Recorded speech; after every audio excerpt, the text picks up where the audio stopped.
Distingués invités,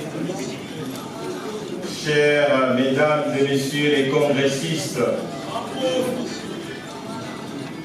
en vous remerciant tout d'abord d'être venus si nombreux, je voudrais ensuite vous remercier de m'avoir associé à ce congrès pour y exposer sur un thème qui me passionne depuis longtemps, un thème sur le leadership, la bonne gouvernance et le progrès des nations. Pour avoir été directeur général du BCECO de 2003 à 2010, ministre des Finances de 2010 à 2012, Premier ministre de 2012 à 2016, je me suis en effet rendu en l'évidence qu'il n'existe aucun chemin qui mène à la prospérité sans passer par le chemin du leadership et de la gouvernance.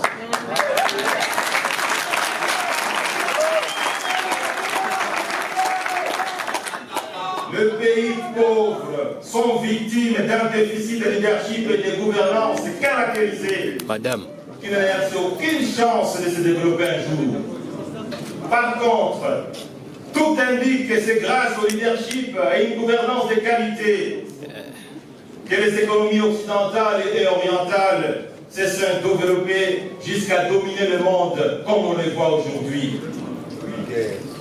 C'est aussi grâce à ces binômes, leadership et gouvernance, que certains pays pauvres se sont détachés ou sont en train de se détacher de l'emprise de la pauvreté pour rejoindre la famille des économies émergentes avant de rattraper les simples restreintes prisées des pays développés. Rien n'empêche à la RDC de prendre aussi ce chemin glorieux, mais combien difficile. Pour preuve, notre pays a réalisé de meilleures performances économiques et sociales de son histoire depuis 1960. C'était pour la période 2012-2016, alors que j'étais encore Premier ministre, principalement à cause d'un leadership et d'une gouvernance de qualité.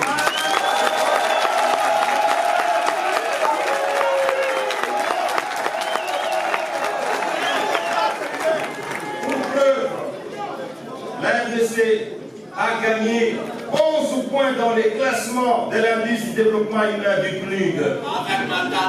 C'était la première fois, chers amis, dans l'histoire de cette institution spécialisée des Nations Unies, qu'en une année, un pays réalisait en 50 ans un tel saut qualitatif de ses indicateurs socio-économiques.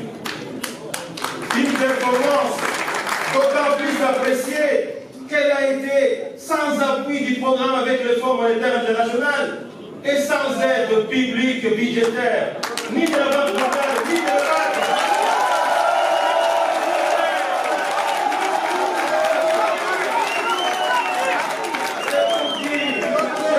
C'est pour dire que tout est possible avec un leadership et une gouvernance de qualité. Voilà pourquoi, au terme de mes fonctions de Premier ministre en 2016, je me suis investi dans les domaines de la recherche scientifique pour savoir quel type de relations existent effectivement entre le leadership et le développement. Laissez-moi vous dire, chers amis, l'évidence est grave. En effet, tous les progrès des hommes sur la terre, tous les progrès des nations sur la terre sont essentiellement liés au leadership et à la gouvernance des qualités. Les membres fondateurs du LGD ont donc vu juste, ils ont été bien inspirés. Je ne fais que les féliciter pour cette initiative historique qui devra s'étendre, je l'espère, dans l'ensemble du continent africain. Mesdames et messieurs les cela fait près d'une année que je suis prisonnier politique dans mon propre pays. Car depuis le 9 mai 2001, date de mon retour volontaire à Kinshasa, malgré une menace judiciaire qui relèverait et qui relève toujours d'une cabale politique, le procureur général, près de la Cour constitutionnelle, maintient mon interdiction de quitter la ville de Kinshasa pour tout déplacement à l'intérieur comme à l'extérieur du pays. Même lorsque les sénateurs ont refusé d'élever mes immunités parlementaires pour être poursuivi en justice et donc je délivre le procureur général cité en complicité avec le tout-puissant président du Sénat.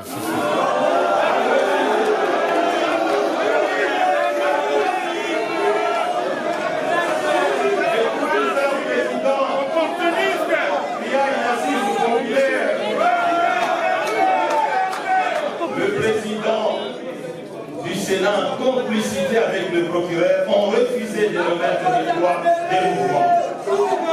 Il fallait, chers congressistes, chers participants, qu'on trouve un nouveau dossier pour expliquer l'interdiction des mouvements de M. Matata. Voilà pourquoi ils ont inventé les dossiers des biens organisés. Cela fait près d'une année que je suis l'objet de poursuites judiciaires en violation flagrante de la Constitution et des lois de ce pays. Comme l'a su démontrer la Cour constitutionnelle le 15 novembre 2021, toutes les poursuites judiciaires engagées à mon endroit ont été jugées anticonstitutionnelles. Par conséquent, la Cour s'est déclarée incompétente et a clos définitivement tous les dossiers, y compris celui des biens organisés.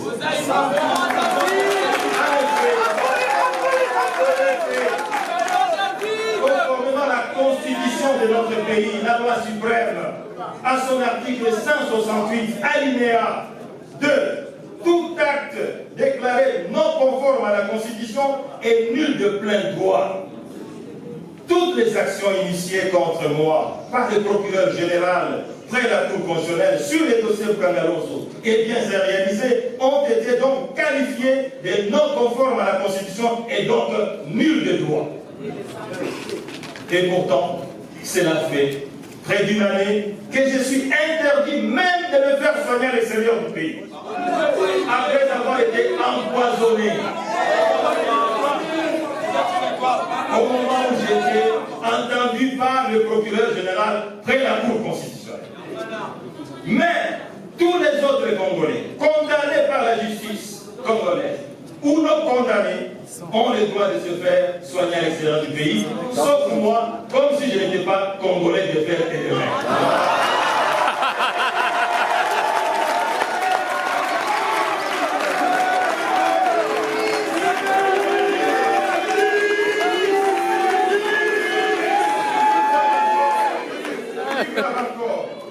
Lorsque j'ai perdu ma propre petite sœur, même père, même mère, les pouvoirs politiques et judiciaires de ce pays, pour me contraindre à accepter le roi, ont décidé de m'interdire de voyager dans mon propre pays sans qu'il y ait une décision de justice justifiant une telle atteinte aux libertés fondamentales.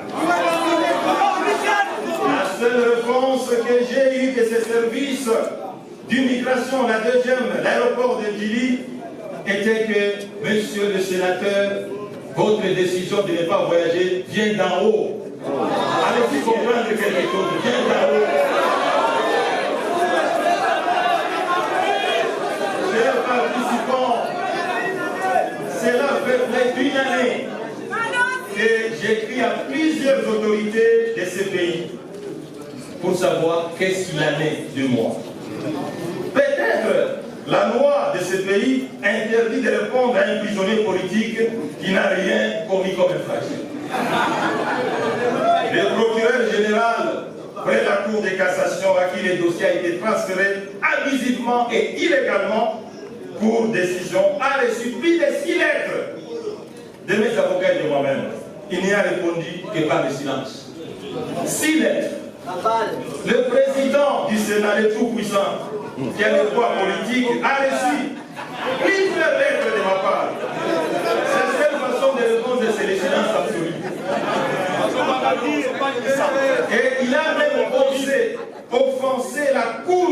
constitutionnelle en disant que l'arrêt de cette prestigieuse institution n'est concerné par le Sénat. Le ministre d'État à la justice, parce qu'il s'agit d'elle, s'est immiscé en violation de la Constitution et des lois de la République dans le traitement de mon dossier.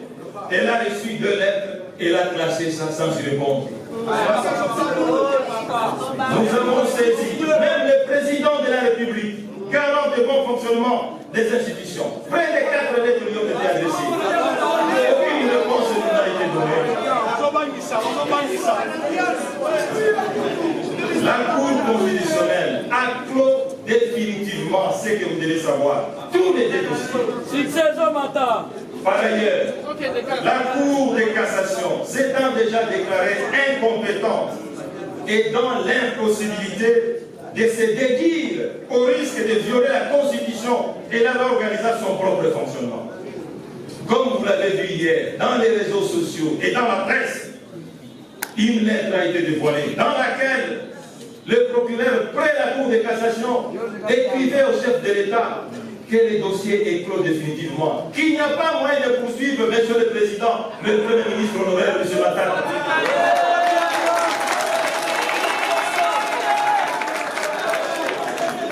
C'est là, chers participants, fait près d'une année que l'on m'accuse d'avoir détourné de l'argent du trésor public des projets Mukangalonzo et bien réalisés, mais sans donner aucune preuve.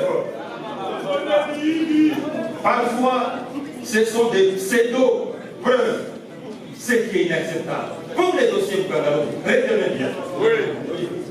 L'inspecteur général des finances dira que c'est le responsable du projet Mukangalonzo, un Sud-Africain qui m'avait remis de l'argent. Le fameux procureur général près la Cour constitutionnelle reprendra dans son acquisition qu'effectivement c'est ce même Sud-Africain qui avait la gestion de ce projet qui m'a remis de l'argent. Mais quelle n'a pas été la grande surprise? Le même Sud-Africain déclara qu'il n'a jamais remis $1 à M. Matata et qu'il n'avait jamais vu.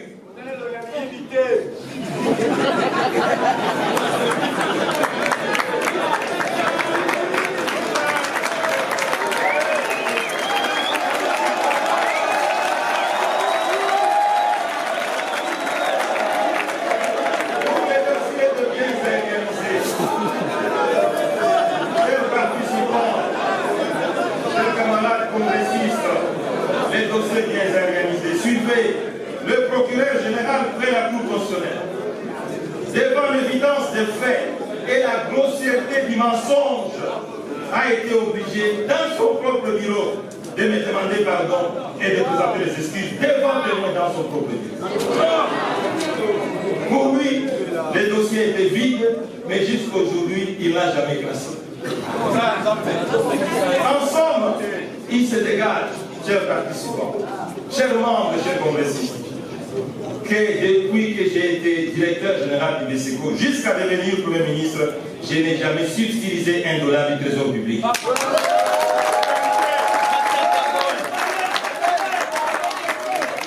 Je suis par contre poursuivi pour avoir refusé de faire comme les autres politiciens de notre pays, c'est-à-dire détourner l'argent du trésor public, le placer dans les comptes extérieurs, acheter des villas et des appartements, acheter des terrains dans la ville de Kinshasa.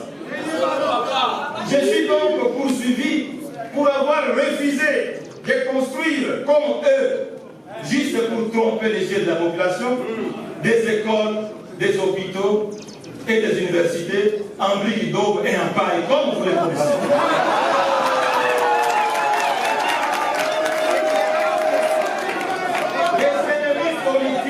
Les ennemis politiques me reprochent, inimaginable mais vrai, d'avoir construit en tant que promoteur privé une école primaire et secondaire de qualité au profit de la population démunie, au profit principalement de cette population qui n'a pas les ressources pour étudier.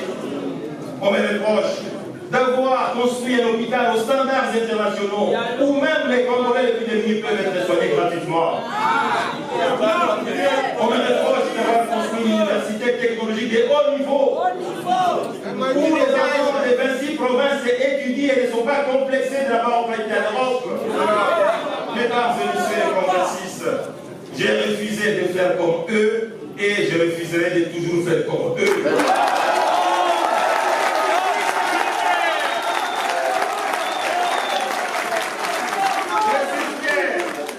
Je suis fier parce qu'étant d'une famille pauvre, d'avoir refusé d'acheter une maison, un appartement, un terrain à l'extérieur du pays. Je suis plutôt fier d'avoir construit la meilleure maison de ma vie à Kindu, ma ville natale.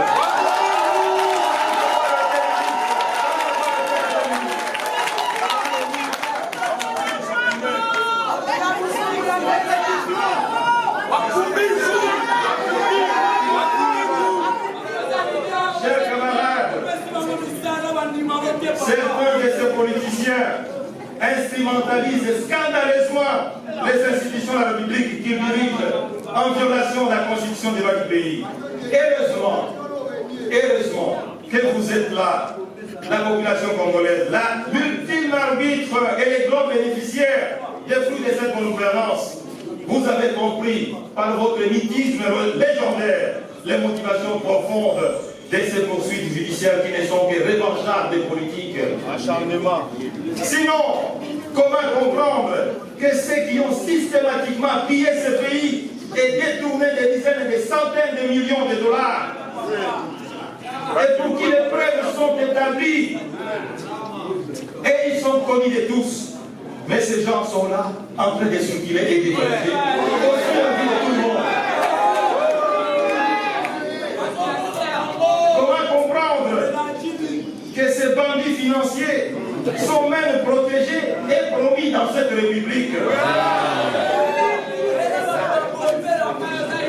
Chers amis, cela fait près d'une année que l'on cherche à tout prix à me jeter en prison sans aucune preuve.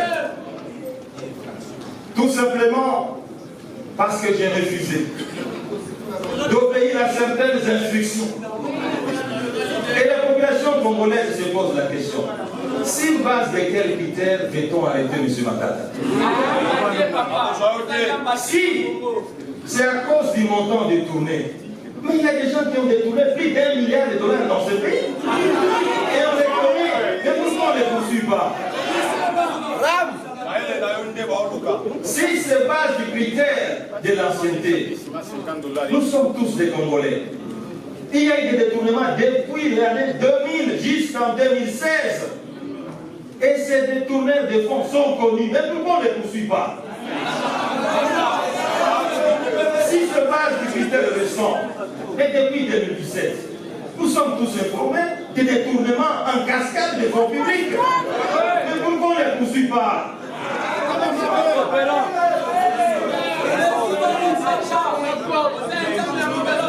Peut-on donc conclure, chers congressistes, chers participants, que la puissance de l'argent des grands voleurs impose l'inaction et le silence au service public en charge de la lutte contre la corruption. Comme si il faut voler suffisamment de l'argent du trésor pour être promis et pour être protégé. Quel est le versement de valeur? Mesdames et messieurs,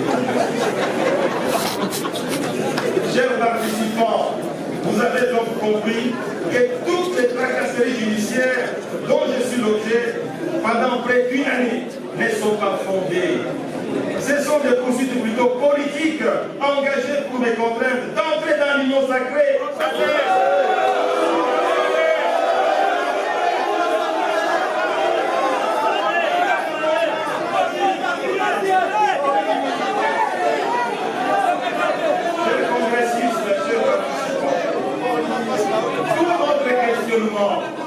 Refuser d'entrer dans l'union sacrée devient-il une infraction? Refuser et dire qu'on ne sera pas candidat président en 2023 devient-il une infraction? Si c'est une infraction, quel est l'article de la loi qui qualifie cette infraction et quelle est la peine qui est prévue? La réalité est que cette infraction n'existe pas. En fait, Je suis l'objet d'une injustice flagrante qui fait de moi un prisonnier politique au vu et aussi de tous les Congolais, de toutes les institutions internationales spécialisées des droits de l'homme et de tous les partenaires au développement qui s'en étonnent. Pendant ce temps, beaucoup de fonds publics, retenez bien, beaucoup de fonds publics qui auraient dû servir à la construction des écoles, des hôpitaux, des routes d'intérêt communautaire sont dépensés pour financer des campagnes de communication coûteuses contre moi. Je dois comprendre l'opinion que vous êtes, tant nationale qu'internationale, à croire au mensonge incongru des détournements de fonds, comme si on était à des œuvres publiques. Fort de cette injustice flagrante, qui scandalise des millions de Congolais et la communauté internationale, et qui ne fait nullement honneur à notre pays, j'ai demain engagé, comme vous les congressistes, comme vous les Congolais, à contribuer à l'établissement d'un état de droit dans ce pays, mieux apporter ma contribution à la prospérité de cette nation, telle que rêvée par le père de l'indépendance, comme Emery Patrice Lumumba. Ce rêve est possible, car le potentiel en ressources naturelles et humaines que nous a légué Dieu est incommensurable. C'est bien ce rêve qui permettra aux Congolais de tirer profit de toutes les ressources minières, de l'air arabe, du gaz méthane du lac Kivu, des eaux du fleuve Congo, des eaux des rivières, des eaux des lacs, des parcs animaliers, de la forêt équatoriale, des sites dignes capables d'électrifier l'ensemble du continent africain. J'accepte. J'accepte cette lourde charge parce que j'ai un rêve. Un rêve comme celui du maréchal Mobutu Sese Seko Kubo.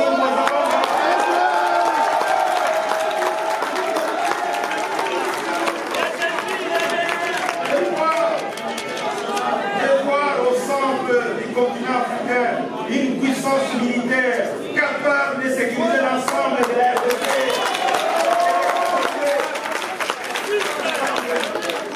La sécurité dans tous les gens du continent africain. Ce rêve est aussi possible, chers Congolais, parce que nous avons des femmes et des hommes capables de offrir d'armes, comme des généraux que nous avons commis. Le général Maïe Nyoko.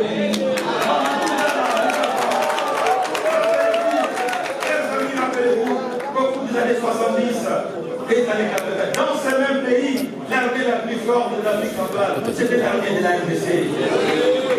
J'accepte. J'accepte ce choix historique porté sur moi. Parce que j'ai un rêve. J'ai un rêve comme celui des soldats du peuple. Nous allons redresser Kabila.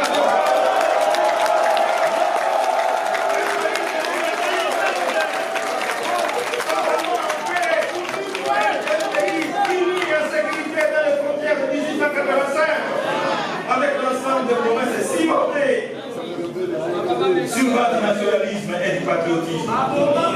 Mais c'est rêve, c'est aussi des rêves de Joseph Kabila Kabangé.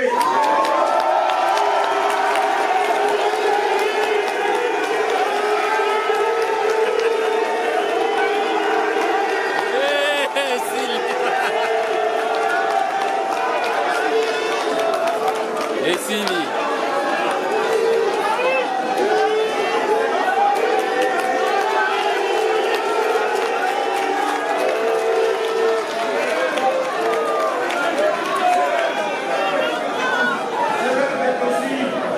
C'est lui, c'est Joseph Kabila Kabangé.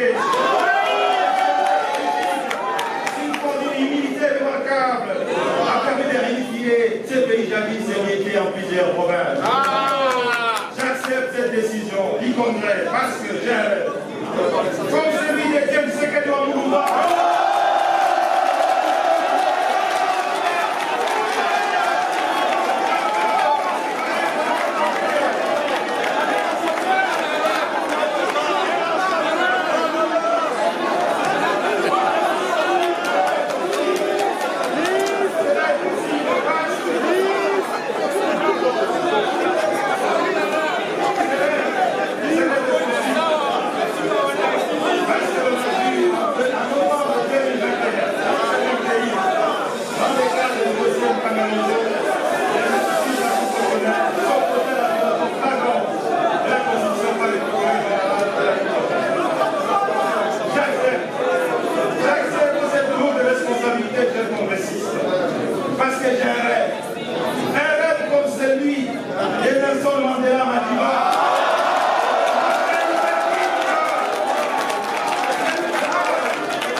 l'exploitation des hommes noirs par le gouvernement au pouvoir.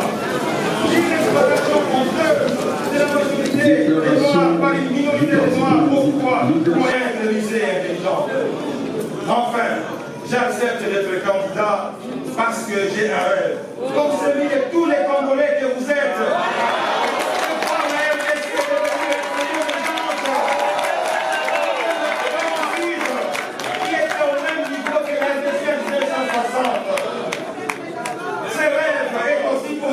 Parce que les performances économiques exceptionnelles réalisées par l'ADC entre 2012 et 2016 dans le ministre ont fait rêver le monde, ont fait rêver les Congolais. Et j'ai été invité à travers le monde pour expliquer les causes mythiques de cette performance. Voilà pourquoi ces rêves d'émergence, depuis lors, a disparu. Depuis que je suis parti, comme un seul pas de mer. Croyez-moi, monsieur les congressistes, les LGD, notre parti peut contribuer au rétablissement de ces rêves. Ces rêves de grandeur, chers participants, chers congressistes, ces rêves de grandeur est indispensable à tous les citoyens du monde. En effet, c'est le type de rêve des leaders est capable de mettre notre pays sur la trajectoire de l'émergence. C'est bien ce rêve qui a produit Patrice Emery Lumumba, dont les idées révolutionnaires et la passion de l'indépendance du continent et de l'Afrique ont fait vibrer les continents et le monde. C'est bien ce rêve des grandeurs qui a produit Simon Kimbangu, dont la hauteur spirituelle et les branches religieuses exceptionnelles sont connues mondialement. C'est bien ce rêve qui a produit un Maurice Mengapeta, martyr de la pureté, dont l'attachement, l'intégrité jusqu'au sacrifice physique marquera jamais l'histoire du pays et du monde. C'est bien ce rêve des grandeurs qui a conduit tout récemment Denis Mukwege, prix Nobel, dont l'abnégation et les dons de soi au profit des femmes victimes des violences sexuelles ont été reconnus mondialement. C'est bien ce rêve des grandeurs qui a produit aussi des grands scientifiques comme Manuel Kanenga, Vumbio Kamundibe, Marcel Liaouébois, dont la notoriété due à leurs compétences reconnues et leur intégrité morale est à l'au-delà des frontières nationales. C'est bien ce rêve des grandeurs qui a produit des grands musiciens comme Kabasele Tchabala, Grand Kane, Rochero Tagoulé, Chungu Wemba, Jody Papa Wemba, dont la musique a produit.